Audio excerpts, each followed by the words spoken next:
નડિયાદમાં માર્ગ સલામતી અંગે જનજાગૃતિ ફેલાવવા કલેક્ટર કચેરીથી ભવ્ય બાઇક રેલીનું કરાયું આયોજન। ખેડા જિલ્લાના મુખ્ય મથક નડિયાદ ખાતે આજે રાષ્ટ્રીય માર્ગ સલામતી માસ 2026ની ઉત્સાહભેર ઉજવણી કરવામાં આવી હતી।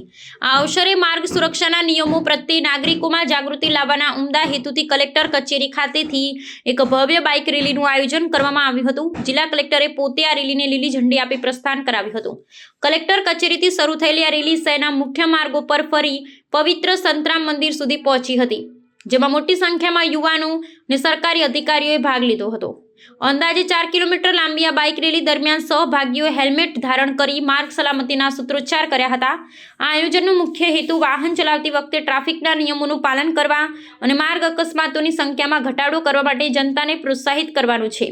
કલેક્ટરે આ પ્રસંગે જણાવ્યું હતું કે માર્ગ સલામતી માત્ર વહીવટી તંત્રની જવાબદારી નથી, પરંતુ પ્રત્યેક નાગરિકની ફરજ છે।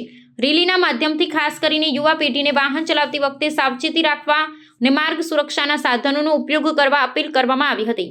આગામી 1 મહિના સુધી ચાલનારા આ રાષ્ટ્રીય માર્ગ સલામતી માસ અંતર્ગત જિલ્લામાં વિવિધ શૈક્ષણિક કાર્યક્રમો, ચિત્ર સ્પર્ધાઓ અને સેમિનારનું આયોજન કરવામાં આવશે। પરિવહન વિભાગ અને પોલીસ વિભાગના સંયુક્ત ઉપક્રમે યોજાયેલા કાર્યક્રમમાં જિલ્લાના ઉચ્ચ અધિકારીઓ પણ જોડાયા હતા। સંતરામ મંદિર ખાતે રેલીના સમાપન સમયે ઉપસ્થિત સર્વેએ ટ્રાફિક નિયમોના ચુસ્ત પાલન માટે શપથ ગ્રહણ કર્યા હતા।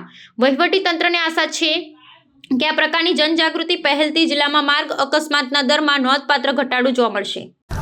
આજે સમગ્ર ગુજરાતમાં અને આપણા ખેડા જિલ્લામાં જે માર્ગ સલામતી મહિના છે એની શરૂઆત થઈ રહી છે।